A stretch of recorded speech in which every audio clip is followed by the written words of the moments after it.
Assalamualaikum warahmatullahi wabarakatuh. Halo pemirsa BR TV, selamat datang dalam program Ngobrol Bareng bersama aku Via Junita atau VJ. Dan pastinya setiap episode Ngobrol Bareng kita selalu menghadirkan teman-teman Ngobrol Bareng untuk membahas sesuatu hal yang pastinya menginspirasi untuk pemirsa di rumah. Kali ini kita kehadiran teman Ngobrol Bareng, salah satu mahasiswa yang pastinya berprestasi banget. Dan beliau ini merupakan penerima beasiswa LPDP yang masuk ke 4 kampus top dunia. Waduh, kita langsung aja panggil, ini dia Mas Fian Bramasta. Assalamualaikum Mas Fian. Waalaikumsalam Mbak VJ ya. Waduh, apa kabar Mas Fian? Alhamdulillah Mbak, sehat. Waduh Mas Fian. Mas Fian tuh asal mana sih? Asal apa? Saya aslinya Bangkalan, Madura, Jawa Timur, tapi kuliahnya di Jember. Tapi kalau sekarang posisinya sedang di Madura Mbak. Sedang di Madura, sedang di rumah asalnya ya. Waduh. Benar. Mas Fian mungkin bisa sapa-sapa dulu nih pemirsa BR TV di rumah nih Mas Fian. Halo teman-teman dan pemirsa BR TV di seluruh Indonesia. Saya Fian. Oke. Waduh, ini pasti seneng banget ya pemirsa BR TV, apalagi nih sobat-sobat milenial yang pastinya nih kita akan sharing soal pengalaman Mas Fian yang mendapatkan beasiswa LPDP di 4 kampus ternama top dunia ya.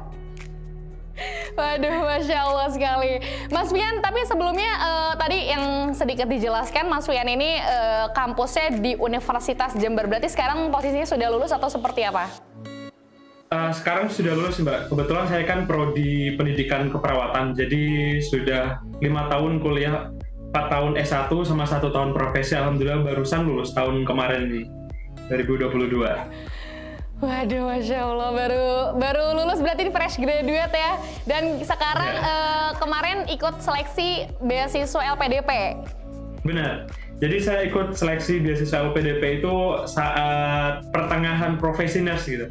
Jadi sambil praktek di rumah sakit sambil menyiapkan aplikasi LPDP itu Mbak. Waduh, luar biasa banget nih. Ini pastinya sangat bisa sharing-sharing nih soal beasiswa LPDP yang mungkin pemirsa BR TV di rumah nih tertarik untuk ikutan beasiswa ini juga nih. Nah, ini mungkin bisa diceritain nih Mas Fian, ini beasiswa LPDP itu apa sih sebenarnya? Ya, jadi beasiswa LPDP itu merupakan salah satu beasiswa sangat prestisius Mbak Vijaya di Indonesia. Jadi singkatannya Lembaga Pengelola Dana Pendidikan, emang dinaungi langsung oleh Kementerian Keuangan. Jadi bisa dikatakan beasiswa LPDP ini benar-benar beasiswa yang mencari sosok-sosok pemuda yang memiliki jiwa kepemimpinan dan siap untuk berkontribusi kepada Indonesia kayak gitu. Jadi alhamdulillah kalau LPDP itu benar-benar semuanya di cover ya, tidak hanya tuition fee atau dana pendidikan, tapi dana-dana penunjang ya, ada living allowance, kemudian ada dana-dana sebagainya kayak gitu. Dan alhamdulillah.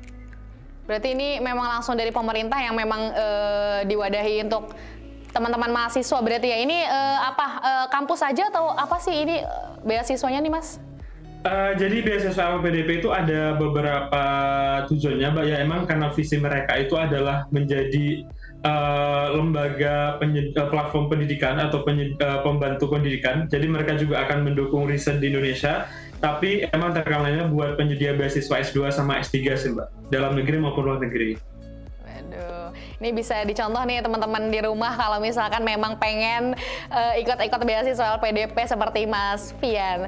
Mas Fian, ini gimana proses sampai pada akhirnya sekarang keterima di 4 kampus top dunia? Ini gimana proses awalnya gitu, dari mulai mungkin mulai daftarnya dan lain sebagainya, mungkin bisa diceritain sama pemirsa di rumah Mas.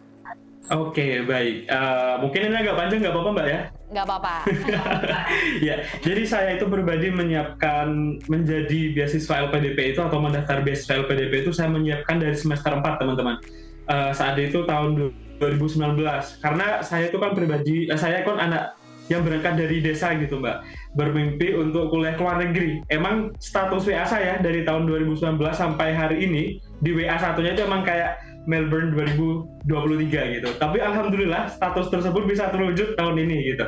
Jadi emang dari dulu saya mempersiapkan itu dengan memantapkan diri gitu, menggali potensi diri, mengikuti berbagai kegiatan perlombaan ya nasional internasional, publikasi jurnal, dan juga mengikuti beberapa kegiatan organisasi yang bisa meningkatkan kepemimpinan saya gitu. Karena kan beasiswa LPDP itu adalah mencari pemimpin masa depan Indonesia tahun 2045. Dan saat itu saya juga sudah mulai mengikuti berbagai kegiatan ya, dari BEM, kemudian ada organisasi keislaman, organisasi daerah dan sebagainya kayak gitu.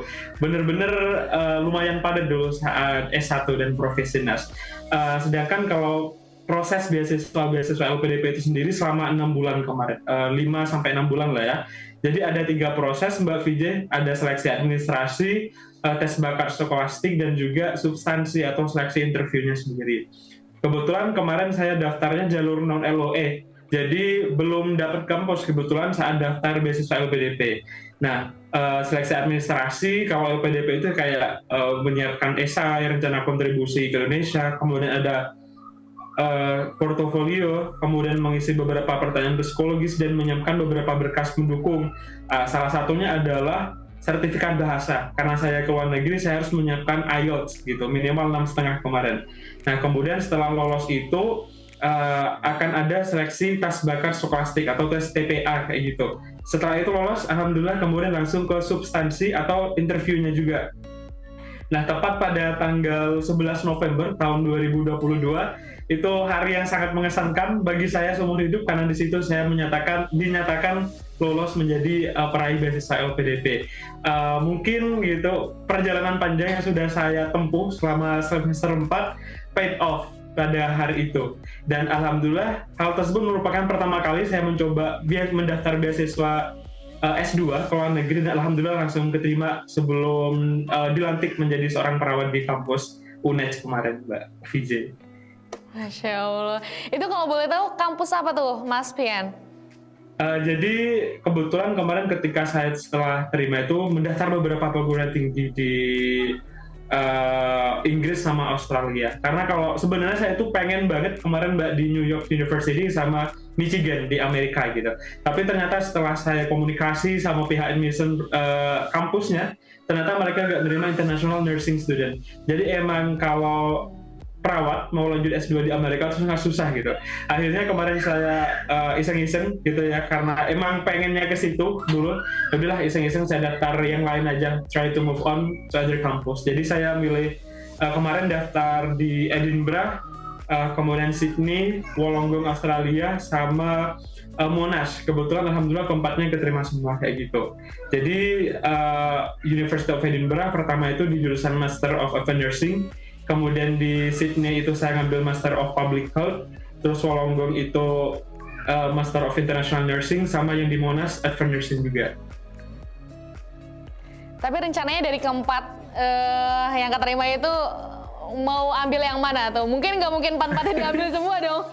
Oh enggak dong Mbak. Atau jadi, memang mau beberapa gitu, tapi berarti satu dong yang akhirnya menjadi pilihan di mana tuh? Iya benar, harus ngambil satu kalau LPDP, karena LPDP nggak boleh double funding atau nggak boleh double degree Mbak. Jadi saya memutuskan kemarin ya setelah 2 bulan, milih kampus juga pusing juga teman-teman. 2 bulan saya habiskan ya dengan kepusingan itu gitu.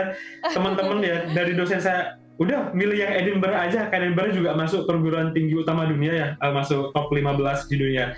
Udah Vian, masuk yang Edinburgh aja, kuliahnya juga setahun gitu. Sama kan kalau di Inggris kita bisa jalan-jalan ya ke Eropa karena dekat, itu maksudnya personal opinion saya gitu. Sempat saya mengajukan tiket bantuan tapi saya tarik lagi karena hati saya belum pas gitu. Ya udah saya coba sholat istikharah gitu Mbak ya. Udah ke Sydney, mau ke sini aja deh karena Master of Public Health. Karena saya kan rencananya buat memberikan intervensi kayak pendukungan komunitas keluarga pada pasien tuberkulosis ya, penyakit menular gitu tuh. Ya udah, tapi sama proses saya gak dibolehin karena gak linear katanya. Karena saya kan S1-nya keperawatan, S2-nya harus keperawatan juga karena itu yang dibutuhkan Indonesia katanya. Kalau saya ngambil public health, nah kalau saya ingin menjadi seorang dosen pasca studi itu lumayan agak susah gitu katanya. Ya udahlah ya, saya ganti lagi gitu. Kemudian setelah menggali kurikulum lebih lanjut lagi, kemudian insya Allah saya milih yang Monash, Mbak. Jadi Monash itu juga peringkat 50-an sih gitu. Tapi kalau nursingnya juga masuk top 10 World University of Nursing gitu. Jadi insya Allah milih yang Monash. Karena di situ juga banyak international student dari Indonesia sih. Jadi insya Allah banyak temannya di sana. Aduh, luar biasa. Semoga lancar ya ke depannya ya, Mas Fian. Amin. Tapi ini menarik sih, soal jurusan keperawatan ya, mungkin di S1 ini, Mas Fian. Ini keperawatan kan mungkin masih ada beberapa stigma dari masyarakat, wah perawat tuh biasanya perempuan. Nah ini Mas Fian justru laki-laki yang memang memilih jurusan keperawatan dan bahkan sekarang juga S2-nya juga sama ya, linear juga, yaitu keperawatan juga berarti ya? Nah, itu kenapa tertarik di dalam dunia keperawatan itu, Mas Fian? Nah, ceritanya itu juga panjang, Mbak. Jadi sejak kecil gitu teman-teman ya, impianku itu adalah menjadi seorang dokter. Jadi dari SMP, SMA saya mulai fokus ya menyiapkan SBMPTN dulu. Emang pengen banget masuk ke Fakultas Kedokteran UNER dulu. Ya udah, saya udah nyoba senam PTN, kalau dulu tuh namanya ya, ada SBMPTN, terus ujian mandiri di UNER, UGM, UNS. Tapi takdir berkata lain, nggak lolos di kedokteran kayak gitu. Nah, karena posisi gitu, orang tua saya juga belum pernah belum pernah mengenyam pendidikan gitu. Jadi bapak itu frustasi dan juga sangat didayun dulu. Wah, masa sih kamu gak lolos gitu? Udah deh, gak usah kuliah gitu. Kalau bapak kan, kalau orang Madura itu orientasinya pasti kerja habis lulus SMA itu, Mbak. Ya udah, bapak itu salah satu yang menentang saya kuliah gitu. Udahlah, gak usah kuliah, kamu kerja jadi petani atau ikut saya aja ke Malaysia. Karena bapak kan pas itu bagian konstruksi bangunan di Malaysia. Udahlah, kamu ikut bapak aja, gak usah kuliah, ngapain gitu lama-lama. Ya udah, tapi ibu saya meyakinkan, ayo gak apa-apa, coba lagi, gak apa-apa, bukan kedokteran tahun ini, rezekinya mungkin di yang lain. Gak mau nyoba di keperawatan, tah? Ini katanya di Jember ada yang bagus gitu, kata ibu itu. Ya udah, saya coba lah, Mbak ya. Saya memberanikan diri di keperawatan gitu. Mandiri, jalur mandiri. Tapi alhamdulillah itu lolos gitu. Nah, saya lolos. Itu saya udah berencana, saya tahun depan ini harus mengikuti seleksi SBMPTN lagi. Jadi saya jadikan si keperawatan itu sebagai batu loncatan gitu, teman-teman. Tapi ternyata takdir berkata lain gitu. Setelah mengikuti SBMPTN kembali, tetap gagal gitu. Dan akhirnya gitu, karena kata kiai saya dulu saat di pondok, ketika kita sudah menyelam, jadi harus basah sekalian gitu katanya. Ya udah, karena saya juga cukup sakit hati karena ditolak di kedokteran, ya udah saya mau fokus aja di keperawatan. Mungkin ini rezeki saya dan juga tapi semakin kesini tuh Mbak VJ kayak dibukakan alasan oleh Allah gitu. Kenapa sih harus saya di keperawatan gitu? Kenapa sih takdir saya di keperawatan? Ternyata banyak kesempatan-kesempatan yang tidak terduga yang saya alami, yang mungkin tidak akan saya alami ketika saya menjadi anak FK tadi itu. Jadi semua kesempatan dan pengalaman luar biasa ini saya terima saat menjadi mahasiswa keperawatan, dan saya bangga dengan menjadi perawat hari ini. Waduh, saya merinding kalau ngedengar ceritanya. Masya Allah ya, emang takdir Tuhan tuh memang sudah mengkonsepkan segala sesuatu yang cukup indah ya, walaupun kadang awalnya agak ngerasa wah. Banget sih awalnya itu, tapi ya benar-benar. Tapi gimana Mas Fian sampai pada akhirnya sekarang ternyata dari keperawatan ini lolos di 4 kampus ternama di dunia loh. Nah, itu juga menjadi viral ya kemarin di beberapa berita nasional terkait berita saya yang lolos itu, apalagi mereka mengangkat background saya yang anak petani dan juga anak TKI ya Mbak ya, jadi itu juga lumayan viral. Apalagi menjadi seorang mahasiswa keperawatan yang ingin lanjut S2 itu sangat juara sekali di Indonesia gitu. Bahkan di angkatan saya kemarin LPDP batch 2 itu yang keperawatan cuma 3 yang lolos ke luar negeri gitu. Emang teman-teman perawat biasanya lebih berkiprah di dunia klinisi Mbak. Emang jarang banget yang di akademisi kayak gitu. Jadi alhamdulillah berkat kesempatan ini, terima kasih LPDP sudah menerima saya. Jadi benar-benar sangat membuka pintu rezeki dan juga pintu relasi saya Mbak. Dengan menjadi award LPDP itu banyak sekali saya memiliki teman-teman keren dari berbagai bagian di Nusantara ini. Aduh, Masya Allah. Mas Fian, ini makin seru dan pastinya makin sangat menarik obrolan kita kali ini. Tapi kita akan jeda dulu sebentar ya, pemirsa juga jangan kemana-mana, tetap di Ngobrol Bareng.